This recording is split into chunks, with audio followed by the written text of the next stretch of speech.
Piscou, neném, piscou. E quando a gente pisca, já é quarta-feira, dia de quarta séries aqui no canal Ler Até Amanhecer. Eu sou a Joyce Rodrigues e sejam todos muito bem-vindos. Bom, o circuito tá falando aqui um pouquinho, mas eu vou deixar porque daqui a pouco ele para. Hoje nós vamos falar sobre a série O Homem de 1000 Filhos. Sim, 1000 filhos. A gente vai falar basicamente de um homem que é um doador de sêmen em massa, tá? Ele acabou povoando assim quase que um pedaço do planeta e a gente vai tentar entender todas as implicações de tudo isso e como isso foi tenso e bizarro ao mesmo tempo. Essa série ela é dividida em 3 episódios, um mais interessante do que o outro. Tem um pouco de lenga-lenga ali pelo meio, não vou mentir pra vocês, tem sim, mas isso aí eu sempre tiro. Mas a série ela é realmente muito boa e traz problemas aí muito complicados de se resolver, principalmente quando você está falando de 1000 filhos, e também um esquema muito grande que gera muito dinheiro e fala até mesmo sobre pegar doadores europeus, levar para o Quênia, levar para algumas regiões ali da África, para fazer o famoso branqueamento na África. Esse homem que até quase o final é chamado apenas de o holandês, porque a mídia não pode dar o nome dele, também não pode mostrar o rosto dele, o que deixa as coisas ainda mais complicadas. Então isso ajudava com que ele fizesse ainda mais filhos. E nós estamos falando a nível global. Esse cara ele esteve em diversos países, inclusive no Brasil. Então fica aqui comigo, aproveita, deixa o like de vocês logo agora no começo do vídeo, que é bastante importante. Também verifica a tua inscrição, teu sininho de notificação e me segue. Você sabe onde? No @Joyce Rodrigues Oficial, que por lá eu sempre notifico vocês quando sai vídeo novo e sempre que vocês me marcam na postagem de vocês, eu tenho todo o prazer em repostar. Então agora eu vou chamar a vinheta e a gente já começa. Então, Penny e Jack, vinheta. Bom, primeiro eu tenho que dizer para vocês que o assunto que a gente vai falar hoje é um assunto delicado, porque nós estamos falando de casais que não podem ter filhos por, de repente, ali o homem ser infértil ou até mesmo ser um casal homoafetivo. Um casal de 2 mulheres não se pode engravidar, isso é uma coisa biologicamente impossível de modo natural. Porém, tem uma coisa que eu nem imaginava que era tão recorrente, muito sinceramente eu não imaginava mesmo que tinham tantos casais que acabavam recorrendo a uma inseminação. Sim, uma inseminação que muitas vezes pode ser um processo um pouco mais complicado, como era no caso do Roger Abdelmaci, que a gente tem aqui vídeo no canal, 1 ou 2 vídeos falando sobre isso, que também deu ali uma extrapolada quando ele de repente começou a usar o seu próprio material genético. Eu vou ter que falar assim, tá? Pra não ter problema com a plataforma e tal, mas em si o documentário não é um documentário pesado, pra vocês terem uma ideia, a classificação é 12 anos. E a história, ela é muito boa e esse homem, ele era um homem muito conhecido, ele tinha inclusive um canal no YouTube. Esse homem, ele não apenas vai fazer todos esses filhos, que na verdade não é 1000, não. Quando chega lá no final, estima-se que ele tenha feito mais de 3000 filhos. Então, a coisa ela é bem mais complicada do que a gente imagina e que acaba ficando interessante mesmo quando a gente se pergunta quais os motivos para uma pessoa fazer esse tipo de coisa. E quando isso cai na Holanda, que é um lugar onde existem aí essas clínicas de fertilização, e fala-se muito de uma clínica, eles vão expor aí nesse documentário clínicas, tá? Clínicas que funcionam na Holanda, em outros lugares da Europa e também na América do Sul, mas muitos lugares mesmo, que é uma clínica chamada Cryo, e também uma outra que é um pouco mais ali antiga e era mais conhecida na Holanda, chamada Desejo por um Filho. Logo o documentário apresenta pra gente os casais que vão se manifestar ali no documentário, que vão fazer parte do documentário. Então a gente vai conhecer, por exemplo, um casal que se casou e a moça, ela era alguns anos mais jovem e esse homem, ele estava no seu 2º casamento e ele teria feito vasectomia, ele já tinha tido 3 filhos, isso tudo na Holanda, tá? Ele tinha feito vasectomia, tentou procurar um médico para fazer a reversão da vasectomia e não conseguiu. Logo, a esposa dele queria ser mãe, teria sido uma coisa que eles tinham conversado, então eles vão atrás de um doador. Só que a questão toda é a seguinte, quando você vai para um banco, né, você vai procurar isso de uma forma ali em uma clínica, coisas assim, existe um custo, existe também um sigilo. Você vai encontrar diversos perfis ali com fotos, normalmente a pessoa coloca foto criança, né, que é pra pessoa ter mais ou menos uma ideia se você quer que o seu filho se pareça. Eu acho tudo isso muito estranho. Não sei se sites fosse mesmo um site de sommelier, de repente de genética, uma coisa extremamente aí estranha, né, nessa parte. Mas a gente tem que entender que é o seguinte, o desejo às vezes de ser mãe, e eu tô falando ser mãe no sentido de fazer a coisa desde ter o filho na barriga. Tem mulheres que não, né? Tem mulheres que não acham isso aí uma coisa importante. Eu, sinceramente, também não acho, mas a gente tá falando também de um país onde tem a sua cultura, e às vezes isso também é muito cultural. Então tem lugares aí que você chega aos 28, 29 anos, você já é considerada ali pela própria sociedade uma mulher com algum tipo de problema, porque você não tem um filho. Então a gente tem que pesar tudo isso, porque cada país, ele quer uma coisa, cada país pede de você uma coisa. E isso é um problema, acho que em vários países. Qualquer mulher que decidir que não quer ter um filho, ela sempre vai passar uma vez ou outra algum nível ali de preconceito. Tem toda uma questão social que tá ali ao redor, né? Então você sai na rua, você já tá no momento em que você já gostaria de ser mãe, como esse casal aqui, que são duas moças, né? Um casal muito divertido, talvez um dos casais que mais preocupou, assim, que mais se preocupou com o que estava acontecendo, ela e uma mulher também, uma mulher que acabou sendo mãe solo, ela queria ser mãe, mas ela não tinha se casado, que é a Anete. Elas são as pessoas que mais se preocupam com essa questão toda do número de filhos que esse homem ele vai começar a inseminar, né? Vamos colocar dessa forma. E por que eu tô falando ele vai inseminar? Porque não era bem a mão dele que inseminava, mas ele não passava para a maior parte das pessoas, pelo menos todas as que vão aparecer aqui na Holanda, isso não vai passar por uma clínica, isso vai ser feito de modo particular. E aí eu vou explicar todos os aspectos dessa experiência nada agradável e dizer também que cada pessoa ali tinha um motivo. Então nós temos uma mulher que ela diz que ela gostaria muito de ser mãe, porém ela não tinha encontrado um homem, assim, ela não tinha encontrado um homem que fosse bom ali para ser o pai do filho dela. Então ela já estava numa idade limite ali para ser mãe. A gente sabe que o corpo também tem um certo prazo de validade, a gente tem que ser muito honesto. Então chega uma determinada idade, tem toda ali uma, né, já tem uma gravidez um pouco diferente. E essa mulher, ela queria muito um filho. Ela também recorre ali a procurar primeiro por esse site chamado Desejo por um Filho, e ela começa a olhar ali todos aqueles, né, aquelas pessoas ali que estão se oferecendo para serem doadoras. Só que ali nesse procura-se por um filho, a coisa podia ser feita de forma particular. Qual é a forma particular? Você conversa, você encontra essa pessoa, você vai trocar até uma ideia com essa pessoa, saber quem é, se você quer ou não misturar os seus genes com o daquela pessoa, e tem todo um protocolo ali que é quebrado. Na verdade é isso, tá? É quebrado porque você vai fazer isso diretamente. Então é uma coisa um pouco diferente. Tem uma coisa também que parece que na Holanda, tá? Isso pode variar de país para país. Quando você é um doador de material genético, você não pode ter contato com essa pessoa. Você recebeu esse material genético, você teve o seu filho, você não pode pedir contato, querer saber quem é o doador, até ali passarem pelo menos 16 anos. Eu não sei se isso é uma questão ali por conta de pensão alimentícia, de repente a pessoa pode, sei lá, fazer alguma coisa, não sei. Mas no caso da Holanda, as clínicas, né, que apresentavam aí esse tipo de serviço, você não podia encontrar o doador até os 16 anos de idade, até o seu bebê fazer 16 anos de idade. Pensando em tudo isso, o que acontece? Temos o casal, então, das meninas. Falando assim, porque dificilmente eu vou lembrar o nome de todo mundo, mas aqui nas fotos que estão aparecendo para vocês, tem os casais com os nomes. Eu só não consegui em uma única foto, mas o nome da mulher é Patrícia, tá? E depois eu vou explicar para vocês direitinho que essa Patrícia também, ela tem um papel diferente aí no meio dessa história toda. E a Nicolette, que é uma pessoa muito importante dentro do documentário, porque é ela que vai fazer as descobertas mais importantes.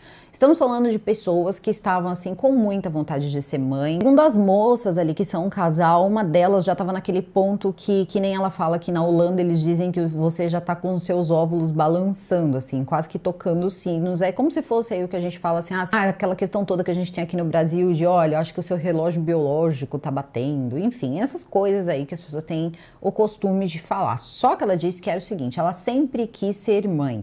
Então, isso nunca foi um segredo para a família, assim como também não era um segredo para a família que ela se relacionava com mulheres. Então, ela sabia desde cedo que futuramente, quando ela quisesse ser mãe, ela precisaria de um doador. E isso é explicado de uma forma totalmente descomplicada. E logo ela vai ter um primeiro relacionamento e esse relacionamento não vai dar certo. Então ela vai se separar e vai conhecer a atual esposa dela, né? A esposa que está com ela, inclusive, no documentário. Um casal super equilibrado, você percebe que é um casal equilibrado financeiramente, a vida ali é muito tranquila, então vamos ter o nosso filho. Ela disse que a essa época ela já estava ali chegando aos seus 30 anos, então ela disse, bom, é melhor a gente dar uma acelerada nessa questão toda de procurar um doador, porque daqui para frente pode ser um pouco mais complicado e de repente também a gente pode querer ter mais de um filho, o que também é uma coisa importante. E ela, desde o começo, ela pensava um pouco sobre ter, né, outro filho, mas do mesmo doador. Ela não gostaria de ter filhos de doadores diferentes. Em algumas clínicas isso é possível. Você pode depois requisitar, né, o mesmo material genético para você ter um segundo ou um terceiro filho, assim como você aí decidir. Logo ela conta que ela foi procurar por isso, né, ela foi procurar por esse serviço na internet e é quando ela encontra esse site Desejo por um Filho. Só que ela falou que quando ela abriu o site, a coisa era totalmente assim fria. Ela falou, olha, tinha desenho de esperma por tudo quanto era lado, de tudo quanto era cor, bebês, falas, então tudo ali te encaminhando para conhecer pessoas, perfis diferentes ali, e ela acaba se interessando por um perfil assim, né, ali que deu ali uma impressão para ela de que parecia que combinaria com ela fisicamente, então ela procurava, todos eles procuravam pessoas com traços bem europeus, ali uma coisa, olhos claros, cabelo claro, todas as mulheres também, quase todas ali tinham essas características, dava uma variada ali em relação à cor de cabelo, que não é muito relevante, porque as pessoas podem ter pintado o cabelo, né, ela pode ter nascido loira, pelo menos naquela parte da Holanda, quase a maioria das pessoas que eu vi ali, elas são loiras. Claro que não deve ser 100% da população, mas boa parte dela sim.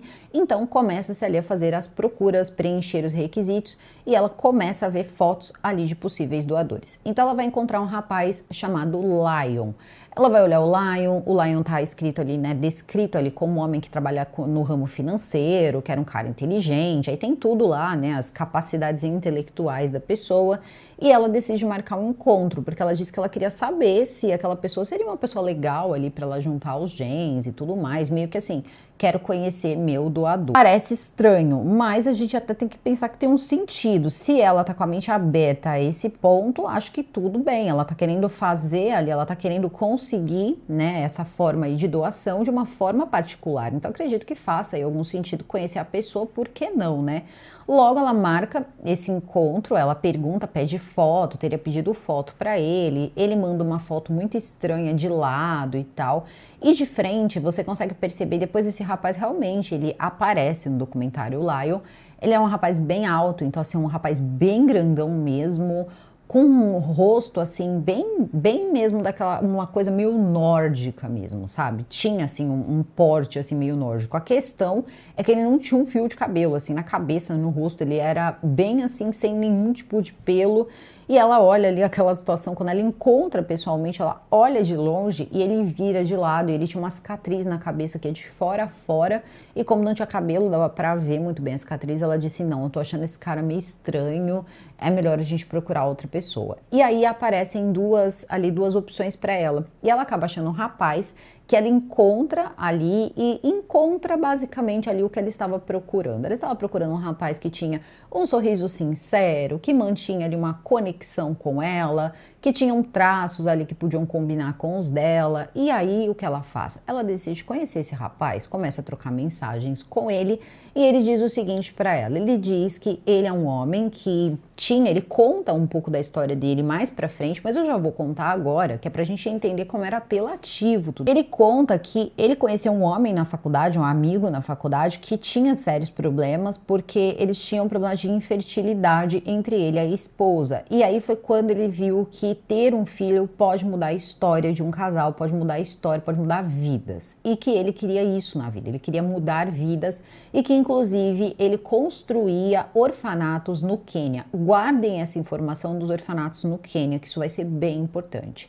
Ela vai olhando ali tudo, ele vai mostrando coisas dele, como ele gostava de música, como ele se dedicava a ser um professor e ultimamente, ali nos últimos tempos, ele estava trabalhando no mercado de criptomoedas. Então, ele parecia ser uma pessoa interessante. Elas, né, as duas, elas acabam encontrando ele pessoalmente, acabam ali gostando muito dele e ele faz o trabalho dele. Ele diz que ele queria ajudar, ele tinha um propósito, ele conta isso para todas elas, que ele queria ajudar 5 famílias. Então ele tinha essa meta de ajudar 5 famílias e depois dessas 5 famílias, pronto. Também tinha uma coisa que interessava as mulheres que estavam ali, que era o fato, né, de ele não querer, por exemplo, estar longe. Se a pessoa, ela quisesse que ele estivesse mais perto ou quisesse apresentar quem seria o pai, né, o pai ali biológico, apresentá-lo como pai biológico, ele estaria disposto a conhecer e mostrar que ele era o pai biológico aí para facilitar algumas questões que às vezes precisam ser explicadas, nem todo mundo lida muito bem, cada pessoa tem sua crença, cada pessoa tem, né, os seus costumes e tal, então ele não se negava, o que era muito diferente do que acontecia em agências, que você só podia ter esse tipo de informação do seu filho fazia 16 anos. Então isso acabou aí enchendo os olhos das meninas. Ele era um cara que para elas ele era bonito. Eu até quando vi a foto dele, assim, pelo menos as primeiras fotos dele, talvez um pouco mais jovem, ele parecia muito o Daniel Sancho, do caso Daniel Sancho, que eu trouxe aqui pro canal, e eu fiquei assim de bobeira. Tem umas fotos assim de, né, de relance assim que é muito parecido. Acredito que é por causa do cabelo que é muito parecido.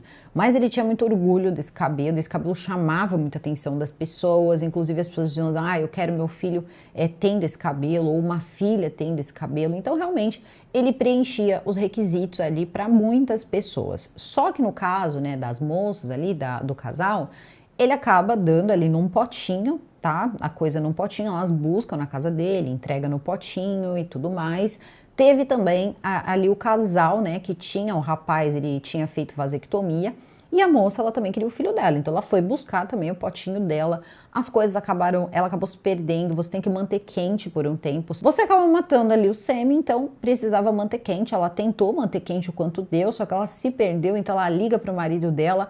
Ela acaba ficando num desespero tão grande que ela mesma pega ali no meio da estrada, basicamente, atrás do volante, uma seringa ali, ela mesma vai fazer essa inseminação dentro do carro, colocar a perna para cima, porque ela queria muito esse filho. Bom, acabou não dando muito certo essa parte dela, tá? Não deu muito certo, ela engravidou de fato, porém ela acaba tendo um aborto espontâneo, então ela vai procurar por ele novamente para que ele possa doar de novo. E ele faz isso no banheiro da casa do casal e entrega o potinho. É bizarro, eu achei meio estranho assim, né? Mas tudo bem, cada um, cada um. Eles mesmos dizem que para eles foram os 15 minutos mais demorados da vida deles e que eles ficaram imaginando, né? Tipo, ele lá, né, produzindo aí o material biológico ali no banheiro da casa deles. É uma situação realmente, deve ter sido um pouquinho desagradável. No caso das meninas, ele teria produzido de novo mais um pouco de material, só que às vezes elas tentavam entrar em contato com ele, ele dizia assim, eu tô em outro país, eu tô viajando a trabalho e tal. E ele tinha um canal no YouTube, onde ele tinha lá, o nome dele era Jonathan Jacob Meyer. E esse Jonathan Jacob Meyer era ele, só que ele dava outro nome para as pessoas. Ele dava o nome de Rudy, ele dava o nome de Mark, ele dava alguns nomes. Quando isso era questionado, ele dizia, olha, eu prefiro ter um nome como doador e um nome que é o nome que eu vou levar para a vida. Isso faz muito sentido, né? Porque a pessoa não quer misturar as estações ali, então parecia que tudo fazia sentido, eu juro. Até esse momento, tudo estava correndo certo aí no documentário. E aí eu já pensei, vai falar sobre inseminação? Tipo, é isso, né? Mas a coisa não é sobre isso. A coisa foi muito séria. E quando falou que isso podia ter chegado no Brasil, aí eu queimei o meu cabeção aqui mesmo, tentando entender o que estava acontecendo, porque o cara estava lá dizendo no título que ele tinha mais de 1000 filhos. E aí você vai descobrindo que esse cara era um mentiroso, que esse cara, ele basicamente tinha suas próprias ideias, suas próprias metas, e quando vocês souberem o que é, vocês vão cair assim, o queixo de vocês vai cair, porque se não parassem esse homem, não dava para você ter uma ideia de onde ele poderia chegar. O mais interessante, acho que vai ser muito legal para muitos casais, é a questão toda da quantidade de pessoas que buscam, tá? Que buscam ajuda em relação à fertilidade. Então, se você passa por problemas de fertilidade, você tem vontade, eu conheço pessoas que têm ali um filho, né? Um filho do coração, que é assim que normalmente eles se referem aos filhos que são ali, né? Pela justiça considerados filhos adotados, mas que também têm essa vontade de gerar uma criança e que procuram por isso. E isso normalmente é um pouco complicado. Tem maridos que encaram muito bem, tem maridos que não encaram muito bem. Esse documentário, ele toca em assuntos que muitos casais maduros, eles não conseguem ter uma conversa como essa, não conseguem falar sobre isso, porque é o tipo de situação que parece que acontece só com você. E que não, justamente na própria Holanda, eu fiquei assim muito espantada pela quantidade de pessoas que tinham, né, essa questão, que precisavam dessa ajuda, que precisavam de um doador. Então a infertilidade, ela é uma coisa que existe e é uma coisa que tem muito mais pessoas que passam por isso do que a gente imagina. Não é o tipo de coisa que as pessoas falam. Tem o óbvio é um casal onde tem duas mulheres, você não vai conseguir gerar. E elas são muito ali abertas em falar isso. Sempre foi um plano ter um filho, mas sabíamos que não ia ter como. Não é como se de repente a gente fosse passar uma noite juntas e a gente pudesse gerar. Então a gente sabia que ia precisar de um doador mais cedo ou mais tarde. Só que aí depois a gente vai pegar um casal que é um homem e uma mulher, mas o cara fez vasectomia. E também tem as pessoas que têm problemas de fertilidade mesmo, por diversos motivos. E quando a gente para pensar no fator tempo, sim, para mulheres às vezes é bem complicado. Existem tratamentos que pode fazer, sei lá, você tem um filho aí com 50 anos, mas esses tratamentos eles não estão à disposição de qualquer pessoa. É extremamente caro esses processos. O tratamento em si, ele é muito caro, tudo é muito caro quando o assunto é infertilidade, porque talvez seja a coisa ali que a pessoa, tirando, acredito que a questão toda de beleza, né, beleza e a busca da juventude eterna, eu acredito que gerar talvez seja aí a segunda coisa que as pessoas mais busquem, principalmente quando elas sabem que elas têm alguma coisa que as impede. Então é bem importante pensar sobre isso e entender que isso não é um tabu, não precisa ser um tabu. Quando eu parei para olhar esse documentário, eu vi como isso podia ajudar as pessoas, porque quando a gente pega a Holanda, você pega a quantidade de casais, de pessoas ali que estão em busca justamente de um doador.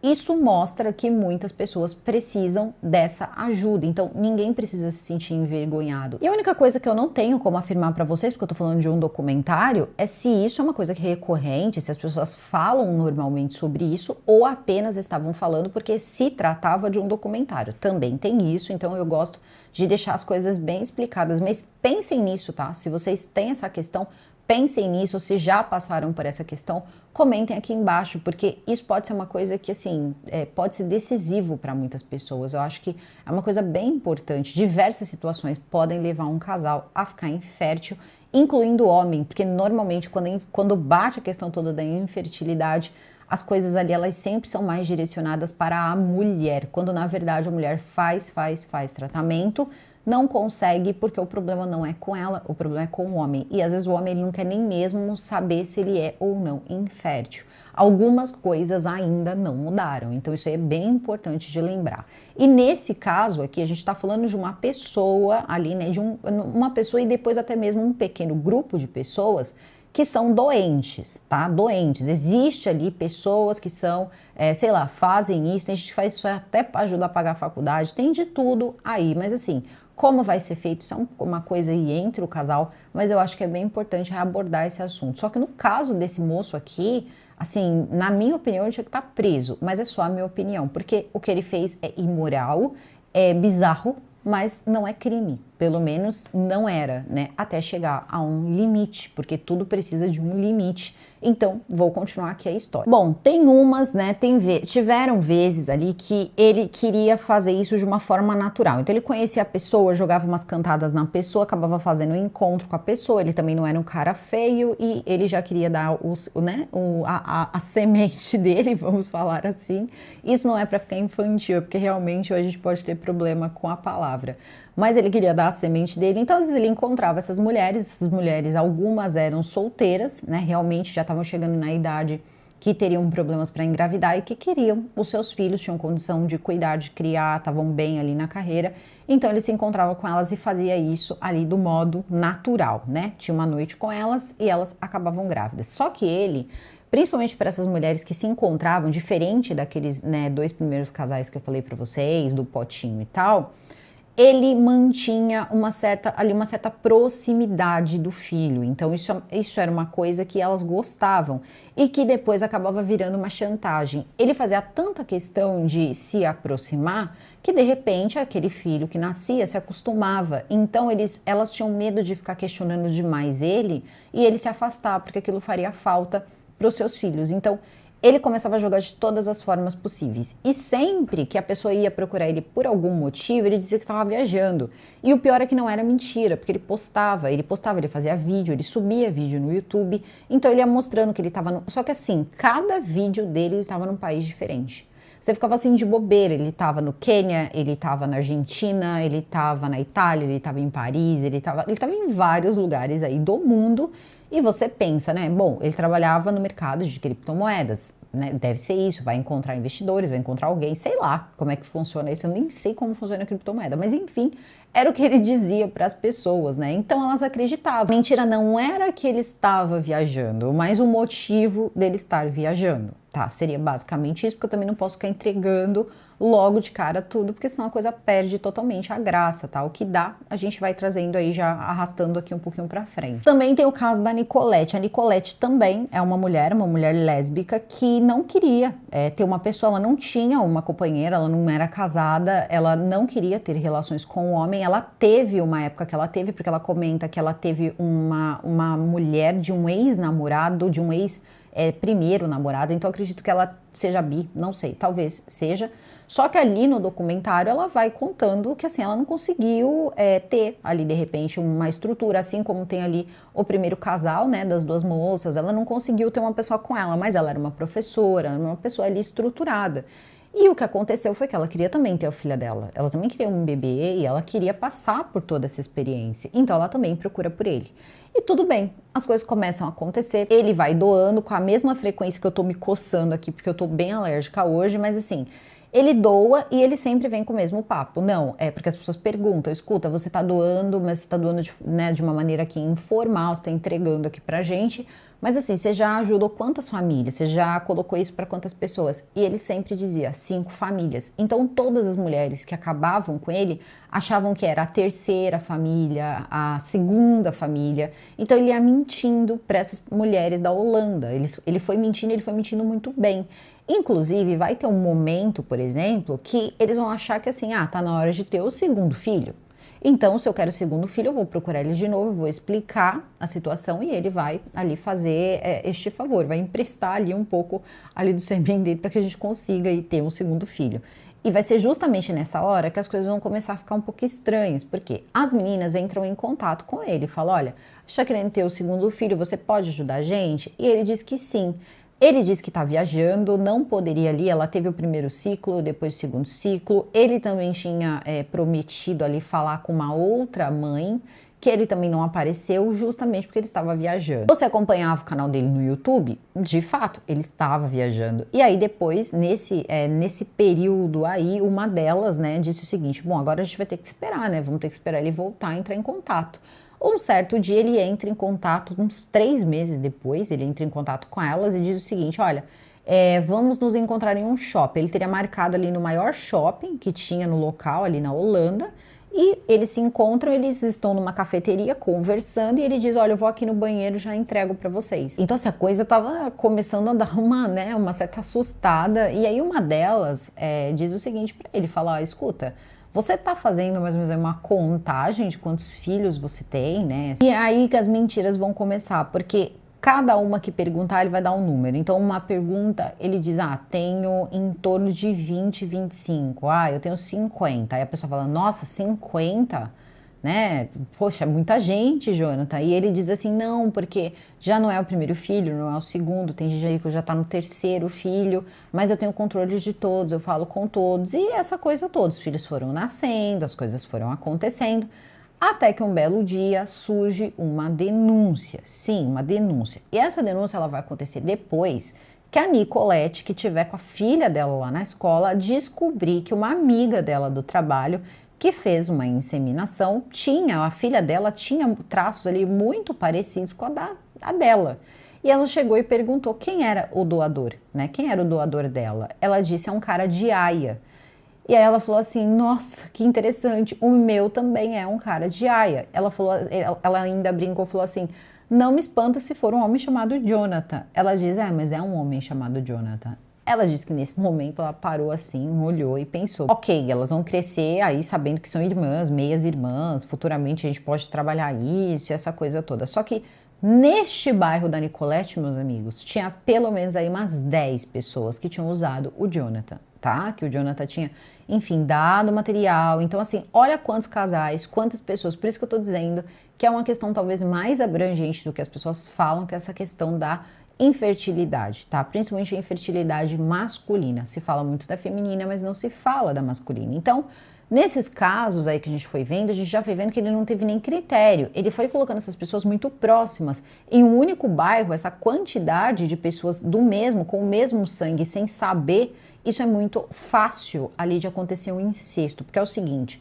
nosso cérebro tem dispositivos que quando a gente encontra alguém que tem a nossa genética, a gente tem um sentimento que se você não sabe, né, pela ética, que é o seu irmão, que é a sua prima, que é a sua mãe, enfim, que é seu parente, você confunde isso com amor, amor romântico. Então, isso obviamente poderia levar a incesto, porque você está explicando, ó, esse aqui é o seu irmão, esse aqui é a sua irmã. Só que acontece que se você não explicar isso, eles não crescem aí sabendo disso e obviamente vão sentir quando encontrar pessoas que têm a mesma genética, podem sentir uma atração muito maior do que se encontrasse qualquer outra pessoa. É quase uma coisa inexplicável. Existe aquela coisa de atração de gêmeos, mas também é uma questão de genes, tá? Então, quando a gente fala de irmãos que estão por aí, pode acontecer.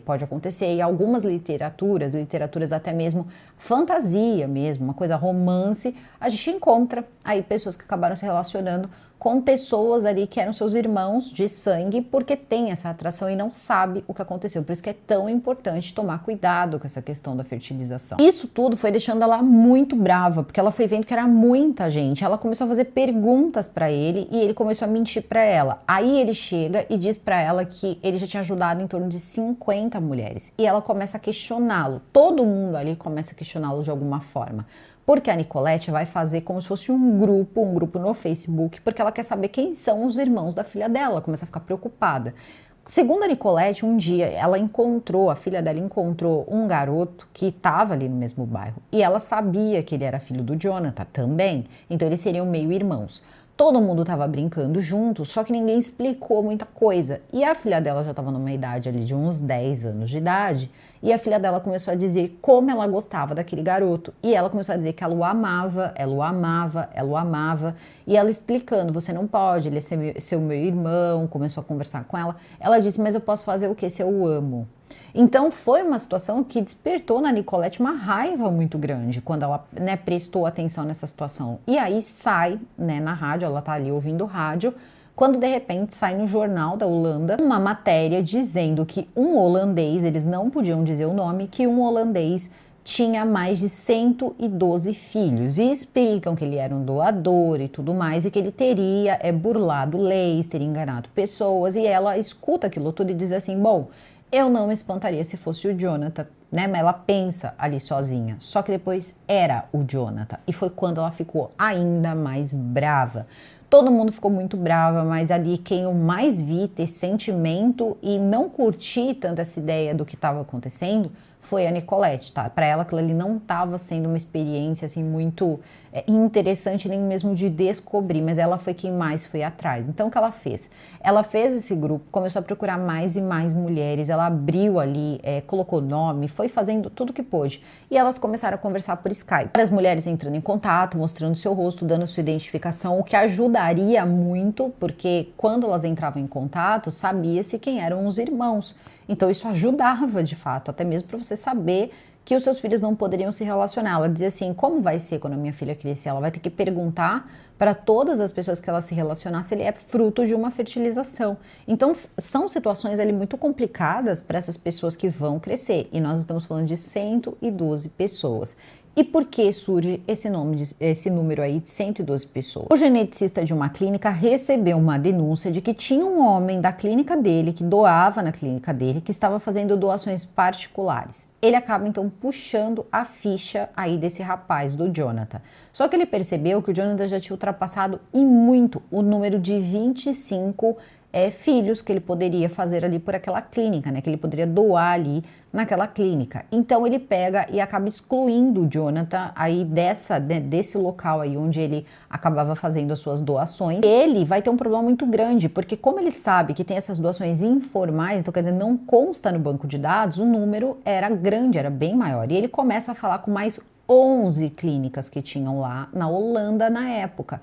E o que aconteceu foi que ele fazia parte das 11 clínicas de doação e ele já tinha acabado ali, o limite já tinha acabado para todas as 11 clínicas. Então a coisa estava aí nesse ponto e foi aí que eles chegaram ao número de 112 e por isso saiu na rádio. Quando as mulheres, elas percebem, né, todas essas mulheres aí da Holanda, elas percebem o que está acontecendo, elas dizem, e se isso for uma coisa global? Toda hora ele está num país diferente, ele está sempre num país diferente. E se ele estiver fazendo doações em outros países? Isso começou a gerar, assim, uma angústia muito grande. Teve pessoas ali que tiveram um filho, tiveram pessoas que tiveram 2 filhos, e aí elas começam ali a pensar em tudo isso. E aí o documentário já vai dar uma pulada para a Austrália. Na Austrália também vai aparecer um casal de mulheres que estavam ali procurando um doador. E aí que vai entrar uma clínica central que atende diversos países, tá bom? Então assim, a gente tá falando de uma clínica grande, uma coisa grande e um esquema, mas um esquema que assim gera em torno de 5 bilhões de euros por ano. E aí também a gente vai descobrir que não existe uma regulamentação para esse tipo de doação, esse tipo de serviço. As moças decidem que tá na hora, queremos um filho, começam a procurar as características, bingo, escolhem ele. Ele era um cara que ele conseguia ter essa conexão com as pessoas, ele estava acostumado a fazer isso, ele sabia fazer isso, ele sabia prender as pessoas, tanto que ele tinha muita facilidade, ele abria uma câmera, fazia um vídeo, ele fazia muitos vlogs em países diferentes, cortava lenha, mostrava o que ele estava comendo, ensinava receita, ele era, enfim, multitarefas, né? E também um doador em série, porque ele estava povoando ali um pedaço. As moças escolhem ele, então, para que seja ali o doador dela. Dessa vez não era uma doação particular, elas estavam usando uma empresa. A empresa se chamava Cryons e ela ficava na Dinamarca. Então tá escolhendo, vendo fotos e tal, escolhem e acabam escolhendo eles. Elas descobrem, como elas estavam na Austrália, a empresa da Dinamarca, que eles poderiam mandar para elas o material de avião e que chegaria tudo certo, era só pagar ali em torno de 2.600 euros para poder fazer todo o transporte. E a coisa funcionou, elas tiveram o bebê e ficaram muito felizes ali com tudo que tinha acontecido, que ele tinha proporcionado. Muitas delas guardavam com elas assim meio que, né, esse agradecimento da vida ter mudado tanto, porque elas tinham conseguido o que elas mais queriam, que era ter os filhos delas. Mal esse casal da Austrália tem o seu filho, alguém vai mandar uma mensagem privada para elas, explicando que, na verdade, se o doador delas for um rapaz chamado Jonathan, elas vão ter sérios problemas. Que se elas quisessem saber mais sobre essa história, elas poderiam contar. Eram as moças da Holanda, então nesse momento elas entram pro grupo que elas tinham montado, né, que tinha sido montado e contam o que tinha acontecido e a questão toda da quantidade de filhos que ele estava fazendo por aí, todas elas implorando para que ele parasse e ele não parava de fazer filhos.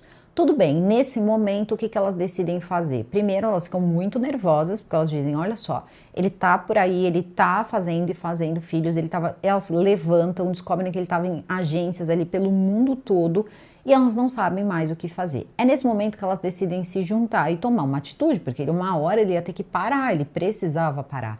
E ele tirava sarro delas, dizia para elas que se elas decidissem fazer alguma coisa seria muito bom para ele, porque todo mundo, quando olhasse para ele, iria querer mais filhos dele, que se elas falassem alguma coisa, essa propaganda negativa seria muito positiva para ele, se elas estavam pensando que iam derrubar ele. Começou a cortar contato com vários dos filhos que ele tinha contato. Então, a coisa toda ficou uma loucura. Até que elas começaram a fazer pesquisas e elas vão encontrar uma mulher no Texas, né, nos Estados Unidos, chamada Ivy Wiles. A Ivy, ela tem um problema, na verdade ela é uma ativista, porque ela teve uma questão em relação a isso. Os pais dela precisaram procurar, né, uma agência de fertilização, uma clínica de fertilização. Ela já tinha 30 anos de idade e aos 30 anos, tanto ela quanto os pais descobriram que a pessoa que decidiu fazer a fertilização, aí eu acredito que tenha sido uma coisa mais ali não apenas, né, a utilização do material genético do cara, mas talvez tenha sido uma coisa mais complexa, como era o caso ali do Roger Abdelmaci. Então tem né, toda uma outra questão, uma coisa mais séria, porque era mais demorada, e ele acabou fazendo o seguinte, ele inseminou a mãe dela usando o material genético dele e não do pai da Eve, e ela só descobriu isso aos 30 anos de idade. Então depois disso, ela lida com fraudes com procedimentos de fertilização. Então o que acontece? Ela começou a ajudar essas mulheres, ela disse, olha, primeira coisa que vocês precisam fazer é tentar ter uma conversa com ele e fazer ele prometer, porque ele já ultrapassou aí vários limites, mas legalmente ele não cometeu nenhum crime, porque não é crime o que ele está fazendo, é imoral, mas não é ilegal. Na Holanda não tem leis que protegem disso, em lugar nenhum tem leis que protegem disso, então se ele decidir, ele vai continuar, ele pode continuar, mas se ele prometer, aí já é uma outra coisa, a gente já consegue aí ter pelo menos uma palavra dele, sei lá, tentar um acordo aí com o cara de cavalheiros, ele tentar manter as coisas ali sob controle. Só que ele não queria não, ele disse que ele não ia parar, ele se negava, ele tirava sarro, então ela disse, olha, então é o seguinte, a gente vai procurar o The New York Times, nós vamos contar a história, se eles se interessarem, ele vai ter o nome dele exposto, tá na hora de expor esse cara, porque mais pessoas vão começar a engravidar dele e a gente vai ter um problema muito grande, porque eles já tinham chegado ali uma quantidade de 600 filhos que ele já tinha, e ela disse o seguinte, ela fez uma conta e ela falou que em 100 anos, com 500 filhos, ele teria 15 mil descendentes, e isso era basicamente assim, uma coisa de você tentar fazer com que a sua genética basicamente povoasse um pedaço de um planeta. Então, é muito complicado, isso traz um problema genético muito grande para um planeta. Isso contando que eram 600, isso tinham as que eram informais, que não tinha como contar, diversas coisas aí que aconteceram. Logo, elas começam a fazer o seguinte, bom, a gente precisa expor o cara. Expôs, tá? O The New York Times fez uma matéria bem grande, ele foi exposto de várias formas, vocês podem ver aí, diversos jornais também falaram sobre o assunto, só que a questão é, precisamos também achar um advogado para tentar fazer esse cara parar, a gente precisa saber se é possível. E eles procuram um advogado, e esse advogado é um advogado chamado Mark. E o Mark, ele diz assim, bom, eu tô ouvindo a história de vocês. Ele disse, eu nunca tinha ouvido uma história dessa na minha vida, eu nunca tinha ouvido nada parecido com isso. Ele falou, fiquei assim, abismado com o que tinha acontecido, mas eu tive que dizer para elas, eu não tenho como aceitar a causa agora, eu preciso de um tempo, eu preciso pensar no que pode ser feito, porque na lei não tem nada que eu possa usar aí para fazer esse cara parar. Logo, ele disse também o seguinte, que ele poderia prometer parar, isso não significava que ele era obrigado a parar. Então tinham muitas questões envolvendo isso. Logo, ele começou a pensar junto com a sócia e ele disse o seguinte, que ele teve ali um insight de uma lei na Holanda que diz que você não deve causar mal a outrem. Então, além dele estar mentindo para as pessoas, enganando as pessoas, isso gerar ali um sentimento ruim a outras pessoas, tentando ali fazer um ato, né, fazendo um ato que gera essa sensação, ainda tinha a questão do incesto, que poderia acontecer entre esses filhos aí dessas doações que ele estava fazendo de modo desenfreado. Ele falou, tudo bem, eu podia produzir alguma coisa partindo desse princípio, porque não tinha outra causa para usar ali como molde, não tinha nada. Ele falou, seria o primeiro caso. Então ele decide pegar a causa, conversou com todo mundo, falou, vamos tentar por esse lado. Então tentaram, só que ele disse o seguinte, que lá, para uma questão como essa, a juíza poderia demorar 2 anos para poder tomar essa decisão e fazer alguma coisa para ele parar. Só que eles não tinham 2 anos, porque ele ia continuar fazendo filhos. Eles começaram a achá-lo em várias clínicas, ele continuava fazendo várias e várias doações. É nesse momento que eles descobrem também que a Cryos, por exemplo, estava fazendo o quê? Quando atingiu o limite de famílias, que sempre era um pouco mais do que das 25 a 50 famílias que eles costumavam colocar ali como limite, eles pegavam aquele material genético e mandavam para outro país que estava precisando ali de doadores europeus. Vocês estão conseguindo entender? Então, esses genes dele, nem ele tem ideia de quantos filhos ele tem. Porque ninguém vai contar Ninguém vai contar para quantos lugares foi mandado esse material genético. Eles operavam em diversos lugares do mundo e coisas, frases ali, porque eles começaram a encontrar até mesmo um grupo de doadores ali, que faziam competição de fertilização, assim. Quantos filhos você consegue ter, como se fosse uma competição entre eles, eles queriam espalhar ali a genética deles para um maior número de pessoas possíveis. E se gabavam, um dizia eu tenho 400, outro dizia eu tenho 600, e ele ganhava, ele tinha mais. Então ele até mesmo tinha um perfil que ele usava chamado o Leão de Bombaça. E aí todo mundo começou, quem é esse Leão de Bombaça? E as moças perceberam que nos vídeos, nas postagens, ele sempre dizia que o animal que ele mais gostava era o leão e que ele tinha uma afinidade muito grande com esse animal. Ele sempre usava coisas ali envolvendo o leão e ali ele usava como foto uma fotinho ali, um desenhozinho de um leão.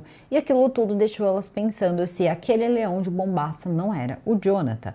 Nunca foi comprovado que era, mas possivelmente sim. E ele acabou entrando em um grupo que também tinha um cara infiltrado. E esses caras, eles faziam isso, eles faziam essa certa competição. E aí, voltando aqui nas moças, uma delas se perguntou o seguinte: como, né, no caso, o casal da Austrália, como ele consegue manter esse estilo de vida dele se um cara que doa, né, material genético não ganha muito, é super pouco que ganha? Como é que ele mantém tudo isso? Ele não é um cara rico, como que ele tá fazendo isso? E aí eles descobrem como. Olhando por esse grupo, né, esse grupo que eles tinham de doadores ali profissionais, doadores ali masters ali de material genético, eles descobrem ali que algumas empresas, incluindo a Cryons, dava muitos benefícios para eles, como viagem com tudo pago. Então, sei lá, a Argentina está procurando pessoas para doar que seja da Europa. Então, manda buscar quem mais tem pedidos ali de doação, que normalmente era ele, o Lion e algumas outras pessoas que estavam lá. Então, eles pagavam tudo, davam 15 dias de férias no melhor hotel, com tudo pago, viagem de avião, dinheiro.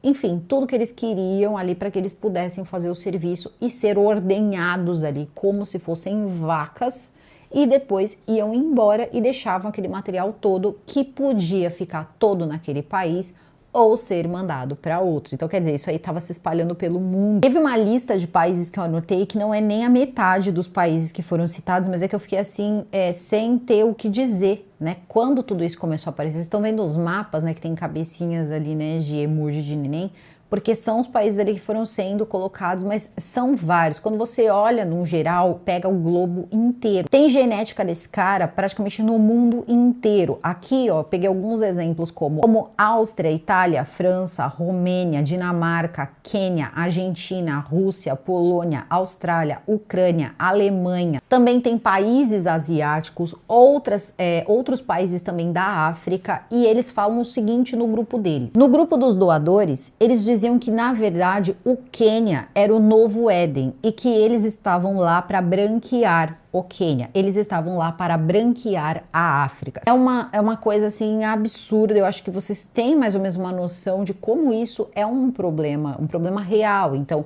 eles estavam fazendo tudo isso pelo Quênia por causa disso. E é aí que a história do Quênia começa a bater um pouquinho mais forte, porque se a gente parar para pensar, logo no começo, ele já falava para as moças que ele fazia o quê no Quênia? Orfanatos no Quênia.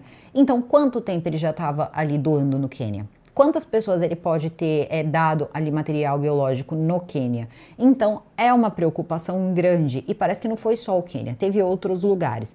E também tem o Brasil, que eles encaravam como uma zona quente. Então, o Brasil e o Quênia eram zonas quentes, lugares que as pessoas estavam buscando cada vez mais os genes deles, genes europeus, então eles estavam recebendo. Então isso pode ter sim acontecido e muito aqui no Brasil também. E é uma coisa que mais uma vez, uma coisa complicada, porque principalmente aqui no Brasil, eu acho que dificilmente um casal vai falar tão abertamente, a gente foi lá conseguir um doador. Então isso é uma coisa pra gente pensar e se alertar, tá? Então, esse homem, ele fez um estrago na vida das pessoas que não tem, assim, limite. Todo mundo tentou tomar todos os cuidados possíveis para cair na mão, na minha opinião. Esse homem, ele é um cara doente, não é só maldade, não, é doença. E a gente já vai entender a história dele, por que que ele quer fazer isso. Porque quando você pega também essa coisa toda do leão, né, essa coisa do, o estereótipo do leão, o leão. O que que o leão faz? O leão é um vagabundo,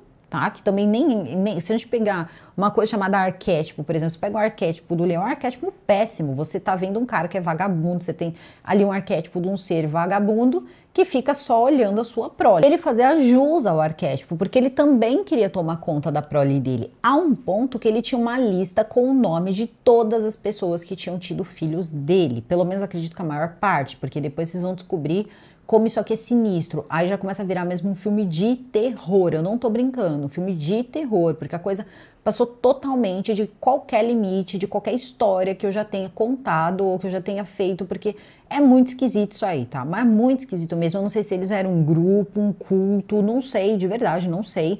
Eu sei que esse cara já tava aí contando quase 1000 filhos e ele pretendia continuar. Ele queria o máximo dos genes dele espalhados e disse que ele queria fazer parte da vida de todos esses filhos. Ele mantinha o controle com o nome de todos os filhos dele. Essas mulheres imploraram para ele dar essa lista, imploraram, e ele não deu, porque tinha tanto o nome como o país, a cidade onde estavam morando esses filhos. Não preciso dizer para você que isso gerou muito choro, muitas mães ali choraram muito, ninguém estava dizendo que estava arrependido de ter o seu filho, mas quem é que vai imaginar viver uma situação dessa? É muito difícil. Então, quando tudo isso começa a acontecer, essas mulheres, elas começam a se ligar a Ivy e também esse advogado Mark, e o Mark então oferece ali, vamos colocar aí, oferece a denúncia lá para a juíza.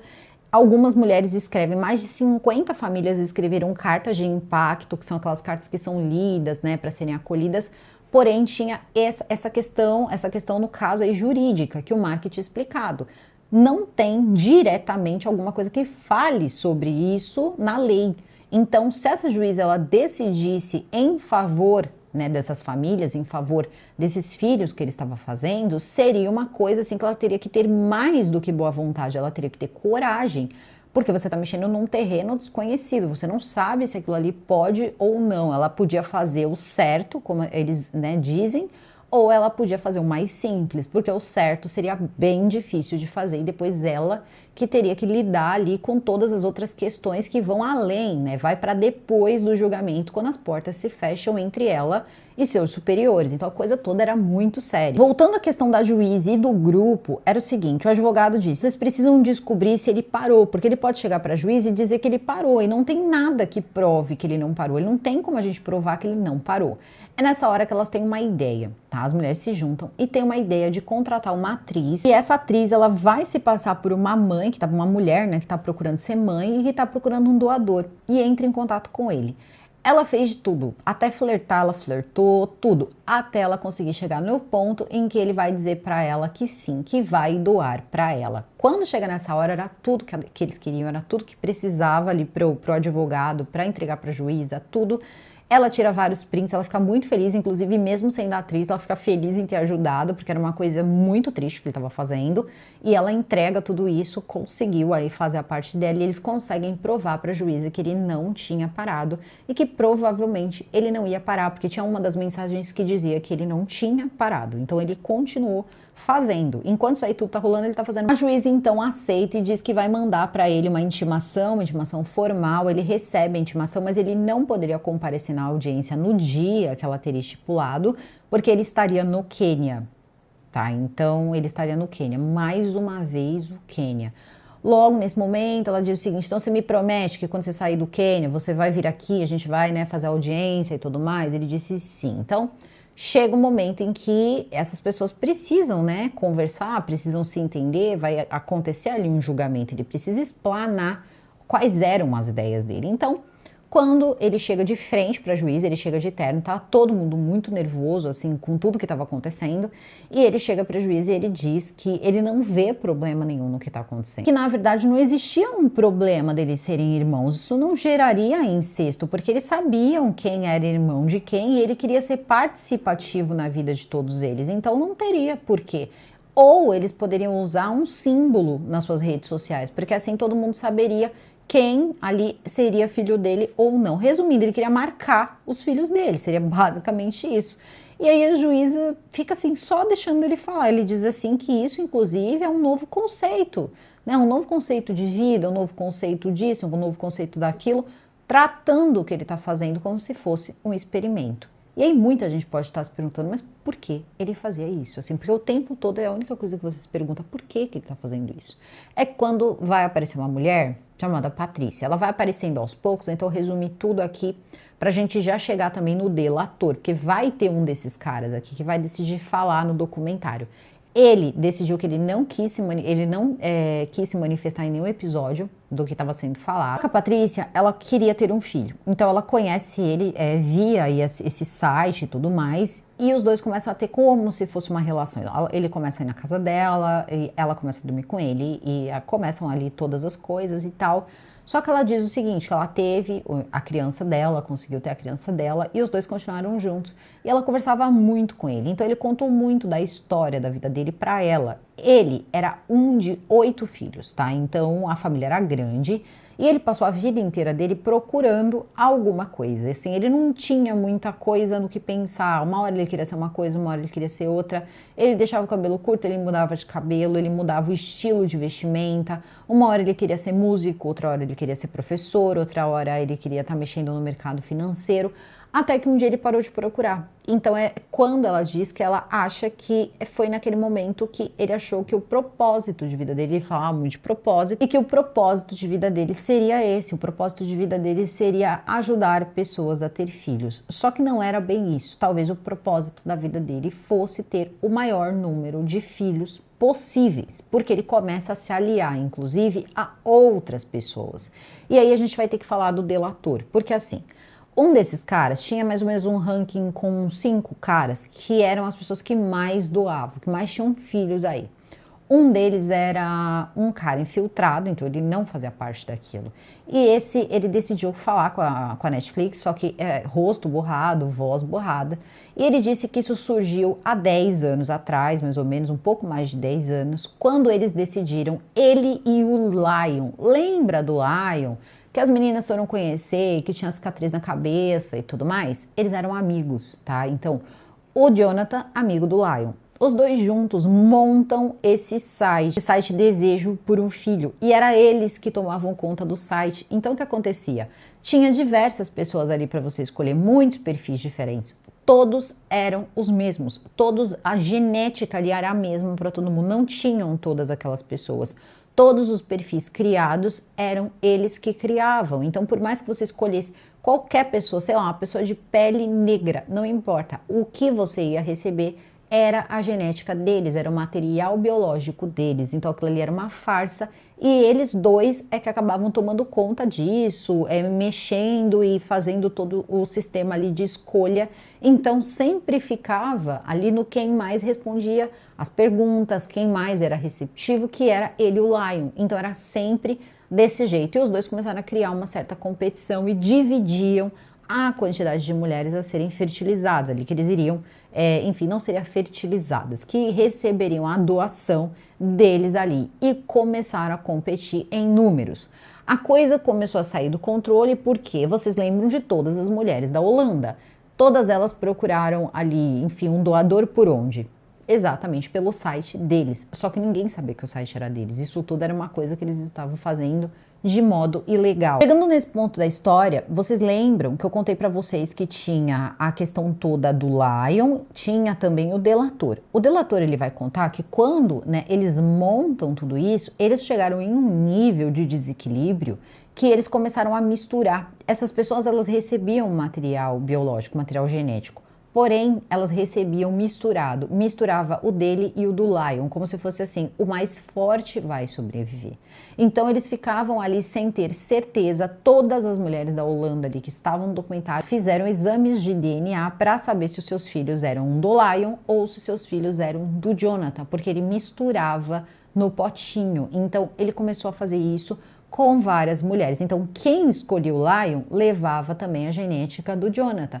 Quem escolheu o Jonathan também levava a genética do Lion. E aí isso muda a quantidade. Esse homem vai contar também dos benefícios, como essa Cryon pagava, né? Como essa Cryon dava coisas ali para manter essas pessoas doando em relação a outros países. E dizendo também que quando eles atingiam um número que eles achavam suficiente, no caso 200 bebês, eles acabavam pegando todo o material restante e mandando para outro país, que não teriam mais descendentes. Não, eles só iam mudando como se isso fosse adiantar. Você ia, né, proliferar. Então, tem filhos desses caras por todo o mundo. É uma coisa bizarra. E isso tudo foi também apresentado, né, para a juíza. E toda a questão do principal problema, que é o incesto. Não adianta, foram feitas várias estatísticas, eles foram levantando dados e chegaram à conclusão de que isso é muito possível. Então, quanto mais essas pessoas se conhecerem, vai ser muito importante na vida, né, dessas pessoas que estão, dessas pessoinhas que estão crescendo, porque senão isso aí pode acontecer sim. Então, tudo isso se tornou uma coisa muito desgastante, muito triste. Quando eles descobrem isso, você vê que a gente está falando de pessoas com sérios problemas, tá? Não é da noite para o dia que alguém levanta e diz, bom, eu vou começar a povoar o planeta. Segundo o que diz a Patrícia, ele mudou fisicamente também. Ele começou a deixar o cabelo crescer porque ele diz que isso atraía as mulheres e meio que dava para ele assim uma cara de Jesus Cristo. E ele também colocava umas coisas, você tem que cultuar seus ancestrais, e é quando eles descobrem o seguinte: os vídeos que ele fazia no YouTube era, na verdade, para os seus filhos futuramente. Então, tudo que ele pensava, as coisas que ele achava interessante, as coisas que ele queria fazer, aprenda tal coisa em 15 minutos, que mostrava que ele era um cara inteligente, tudo aquilo era postado no YouTube para as gerações ali futuras. Então, era um jeito dele saber que os filhos poderiam conhecê-lo. Quando soubessem o nome dele, poderiam encontrar o material dele no YouTube. Vocês estão conseguindo entender como isso foi longe aí no meio, né, dessa escalada maluca que ele começou a fazer? Tudo bem, isso tudo é passado para a juíza, né? Porque, claro, a gente está falando das declarações, mas tem a parte do advogado também, né? Ele está lá para isso, para forçar. Ele disse, olha, eu ia fazer o máximo possível para que ela desse um jeito nisso em 2 semanas, assim. Porque em 1 ano, em 2 anos, ele já podia ter mais uns, sei lá, 400, 500 filhos aí espalhados. E aí ele foi, né, tentando de todas as formas ali mostrar para a juíza que o que esse homem estava fazendo era uma coisa totalmente insana. Logo, a juíza ouviu tudo e disse o seguinte para ele, olha, você vai voltar aqui depois de 2 semanas. Ela disse que tomaria uma decisão, talvez tivesse uma sentença. Todo mundo já começou a ficar meio assim, opa, sentença? Aí, meus amigos, o nome dele já estava estampado em tudo quanto era lugar. Todo mundo só falava desse homem de 600 filhos e tal, quando no fundo sabia-se que não era isso, tá? Sabia-se que já chegava basicamente ali em torno de 3.000. 3.000, eles colocam 1.000 aí, porque é o que se pode provar de forma ali que foi por clínica, ou de pais que fizeram exame de DNA, mas tem muita gente que nem vai falar sobre o assunto. É o tipo de coisa que ninguém quer comentar. Então, começou aí essa coisa toda da juíza dizer, bom, vamos ver o que vamos fazer. Eu acredito que essa mulher tenha passado uma barra aí para poder tomar uma decisão. E todo mundo sabia como seria difícil ter alguma coisa que dissesse, não, você não pode fazer isso. Porque você não pode agir sobre o corpo de uma pessoa. Ele não está fazendo nada. O que ele está fazendo não é um crime.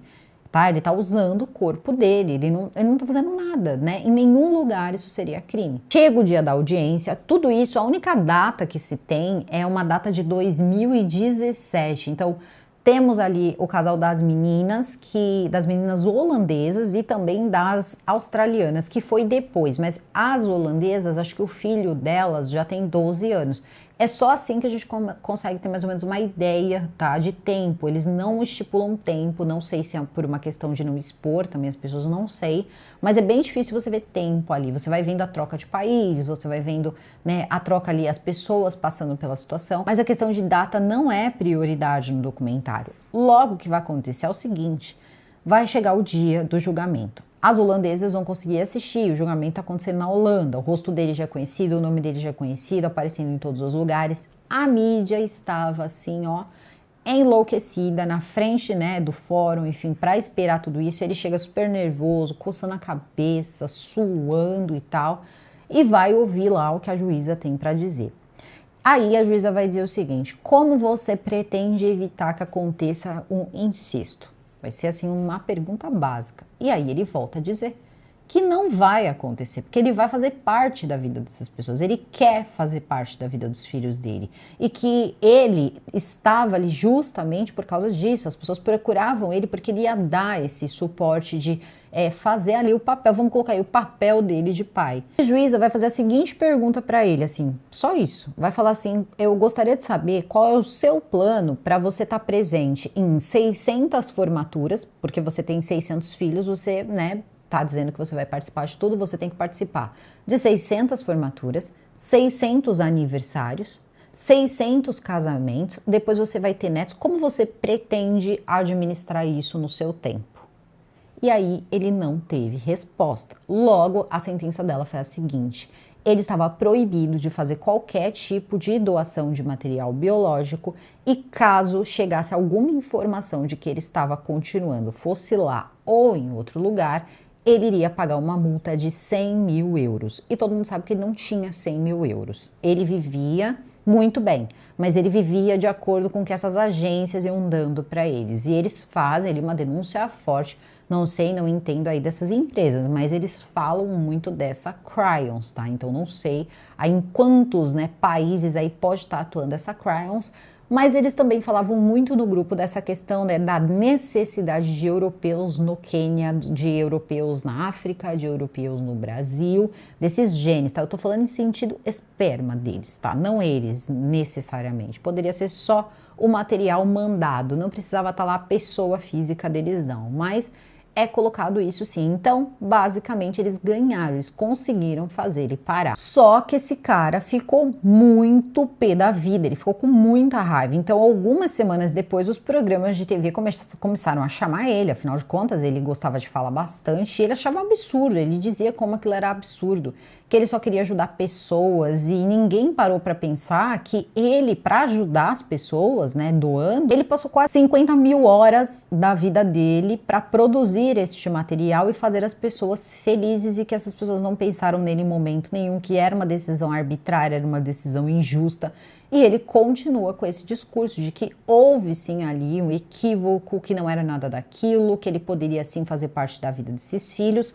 Só que segundo a Patrícia parece que não, que isso era uma ideia pré-concebida, eles teriam pensado ali, esse grupo poderia ter pensado nisso juntos, e era uma meta: queremos o maior número de descendentes nossos possíveis. Então não era uma questão de ajudar os outros, era uma questão de chegar a um objetivo / competição entre essas pessoas, usando da dor do outro, usando da tristeza de quem estava procurando. Então, não é como se de repente você tivesse saído da sua casa para ajudar simplesmente alguém. Não, você estava fazendo uma competição, você estava querendo brincar, né? Você estava querendo brincar de criador. E aí é uma coisa que fica muito complicada quando você para aí para jogar essa situação toda e pensar que essa gente vai crescer, né? Esses pequenos crescem, e aí como é que vai ser a vida deles? E quando chega no final do documentário, a coisa fica ainda pior. Ele começou a se vender como viking, gente, viking, ele dizendo que sabia as coisas genéticas dele lá, e que ele começou a colocar lá viking na foto dele para conseguir se vender para as pessoas. Então, assim, pessoa completamente desequilibrada. Não tinha nada que refletisse vontade de ter família, ele não tinha vontade de ter uma família. Ele até chegou a dizer assim, olha, até chega a falar: os meus filhos, tá? Os meus filhos têm família, eu não tenho, então eles ainda estão na minha frente. Era uma pessoa completamente assim: eu quero ser venerado, eu quero ter assim uma ruma, né? Eu quero ter uma cidade de filhos aqui me adorando, me amando como o pai deles. Era uma coisa que tinha assim ali um quesinho quase que de seita, né? Um quesinho de culto, sei lá. É uma coisa muito esquisita que existia entre essas pessoas. Só que depois aí que esse cara contou o que essas agências podiam fazer, elas têm que se pronunciar. Então se pronunciaram dizendo que, na verdade, nenhuma delas sabia o que ele estava fazendo, e também não tinham como prever quantos ali teriam sido utilizados, quanto de material teria sido utilizado no tocante de sucesso, que é quando a pessoa consegue engravidar. Então isso continuaria uma incógnita, mas que todos eles respeitaram as diretrizes ali de 25 a 50 famílias. Só que, segundo o que a Ive explicou, essas diretivas que eles acabam assinando, esses compromissos, é como se fosse assim: você se compromete, mas não significa que se você ultrapassar aquilo é um crime. Nenhum momento. Não é nenhuma coisa que diga assim: olha, talvez a gente não trabalhe mais com você. Pode até dizer isso, mas também não significa que depois disso você não pode mais trabalhar. E ele continuou sendo aceito em outros lugares depois aí desse escândalo que ele chegou a aparecer até no jornal. Então, realmente, se não fosse uma decisão da juíza, ele continuaria fazendo isso. Podemos garantir que ele não está fazendo? Não podemos, ainda mais em lugares aí que são um pouco mais afastados e que pode de repente não saber dessa história.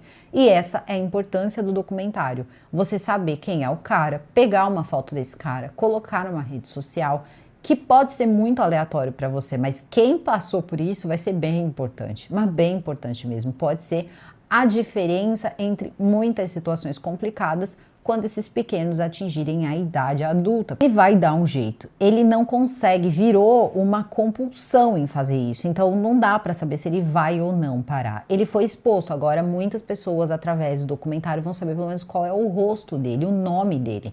Mas não dá para saber o limite disso, tá? Ele me parece o tipo de pessoa que não tem um limite. E as outras pessoas que estão com ele, a gente não tem como ter ideia, porque também funcionava desse jeito. E tem essa questão também da mistura genética entre a mistura dele ali, misturando o material dele com o material também do Lion. Gente, é uma coisa totalmente doentia, desculpa, mas assim, é muito ruim. Teve uma ali que tinha 2 filhos, aí um era dele, o outro era do Lion, e todos acabaram pegando material genético com ele. Então assim, é uma situação difícil mesmo. Então, esse documentário ele vem alertar isso. E o que as mães podem fazer agora? As mães agora decidiram se unir, se conhecer, se juntar esses filhos. Quando isso tudo junta no documentário, deve ter ali nem, sei lá, 3% de todos os filhos que ele tem por aí. Você olha e fala, como cuida de tudo isso? Assim, como vão fazer, assim, para distribuir isso? Porque não adianta nem se mudar de país. Ele já deu uma povoadinha ali em algum lugar do país, daquele outro país. Então, é uma coisa que vai ter que ser perguntada mesmo. Serão pequeninos que vão precisar entender tudo o que aconteceu, vai precisar colocar a cara no sol e falar, amigo, tá se relacionando com alguém? Vou ter que perguntar se foi fruto de inseminação, porque se foi, precisa saber quem foi a pessoa, porque senão pode acontecer uma coisa ali muito complexa e tudo isso precisava ser parado. Então, pelo menos elas tentaram parar. Agora, prestar atenção nisso é bem importante, lembrando, eles colocaram ali, inclusive, com um círculo vermelho ali, que a região quente no momento era o Quênia e o Brasil, então tem que tomar cuidado sim. E aqui no Brasil a gente sabe que existe um padrão de bebê bonito, que é aquele bebê de olho azul, aquele bebê de cabelo claro. Então assim, um padrãozinho aí que bate certinho com o senhor aí, né, o senhor Jonathan, o cara aí que sai distribuindo material genético em série. Então isso é uma coisa muito complicada, principalmente quando todo mundo tiver adulto, ali quase ali nas mesmas faixas etárias. Então é um assunto extremamente interessante que eu nunca tinha visto. Eu fiquei impressionada com a série, um assunto assim, mas muito diferente e que serve de alerta para muitas pessoas. Então, se você conhece uma pessoa que passou, né, por esse processo, se você passou por esse processo, agora você está vendo aí o rosto da pessoa, procure aí suas documentações, suas coisas, para que você possa garantir aí, saber o máximo possível, né, o máximo que for possível aí da pessoa que fez parte da sua inseminação. Tá? Seria basicamente isso. Tomar um certo cuidado também com essas clínicas, de onde está vindo esses materiais genéticos. Então, também pediram para que fosse, ali eles queriam que fosse destruído o material genético dentro das clínicas, porque não poderia ter mais. Então, tem toda uma situação aí que envolveu o nome desse cara e ele passa a ser, então, o primeiro homem considerado um doador em série, e isso passa a figurar agora na área do direito, tá? Existe agora uma pessoa, um precedente, existe uma pessoa que já fez isso, então agora é muito mais fácil. Se outros aparecerem ou forem denunciados, eles já têm ali pelo menos por onde começar para se fazer um caso, muito diferente dessas mulheres que acabaram sendo pioneiras nesse tipo de denúncia. E regulamentar isso aí é muito difícil, elas buscam a conscientização e regulamentação. Só que ambas as coisas são difíceis. A conscientização é para quem tem consciência, o ser humano é individual e você não pode saber o que passa na cabeça dele. E em relação à regulamentação, também se torna muito difícil quando muitas clínicas existem e aí a pessoa acaba.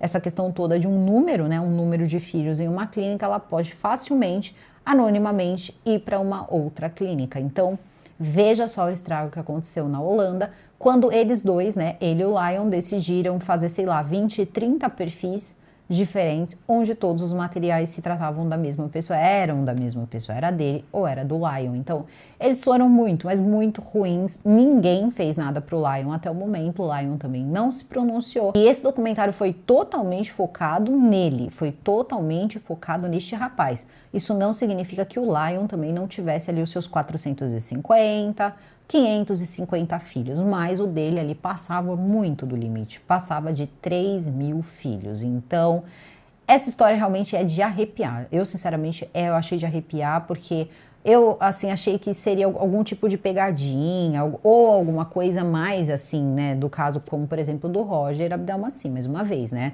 mulheres passando por outras situações, e essas não, ele foi levando elas na lábia, mentindo, levando na lábia, sabe? Então, esse cara, ele realmente ele tem outras coisas ali na cabeça dele que envolvem, enfim, fazer pequenas miniaturas, o maior número possível de miniaturas dele. Talvez seja um grande amor que ele tem por ele mesmo, porque eu não acredito que uma pessoa que faz isso goste, né, de alguém, goste dos próprios filhos ali, que ele considera filhos, mais do que ele gosta da própria imagem dele no espelho, para poder querer ver replicado ali em mais de 1.000 roxinhos, na verdade mais de 3.000 roxinhos. Então agora essas mães tentam se unir o máximo possível para que os filhos se conheçam o máximo possível e não acabe acontecendo uma coisa aí bem terrível aí no futuro, mas nunca vai ser o suficiente e nunca serão todos. Então, foi realmente tudo muito complicado, uma história muito difícil e, ao mesmo tempo, quando você para prestar atenção, muito comovente também. Uma história totalmente diferente, assim, de tudo que eu já ouvi, acho que esse ano. Essa foi uma das histórias que eu fiquei impactada de verdade. Eu ia fazer outra série, mas eu comecei a assistir essa série por volta ali de umas 6h15 da manhã, já estava mais do que preparada ali para dormir, e me pula essa série. Quando eu comecei a ouvir, eu não acreditei, foi a manhã inteira ali, assisti os 3 episódios seguidos, falei, não, vou fazer essa série porque eu gostei demais. Então, eu também recomendo vocês que assistam. É uma série que não é ruim de assistir, é gostosa de assistir, por mais que, né, que o caso, ali, a história em si, seja uma história complicada, ela não é amarrada, as coisas acontecem com bastante rapidez. Então, se vocês gostaram, coloquem aqui nos comentários, deixem aí os comentários de vocês. Eu vou gostar bastante de saber. Também tiveram as pessoas que criticaram muito essas mulheres, né? Colocaram lá que elas estavam indo contra Deus, elas não podiam ter filhos, elas não deviam ter procurado ninguém para fazer isso, mas a gente sabe que esse tipo de comentário sempre vai acontecer. Não seja você uma pessoa que faz esse tipo de coisa. Eu vou ficando por aqui, o vídeo fica por aqui. Desejo a todos vocês um excelente meio de semana. Super beijo e até o próximo vídeo. Fui!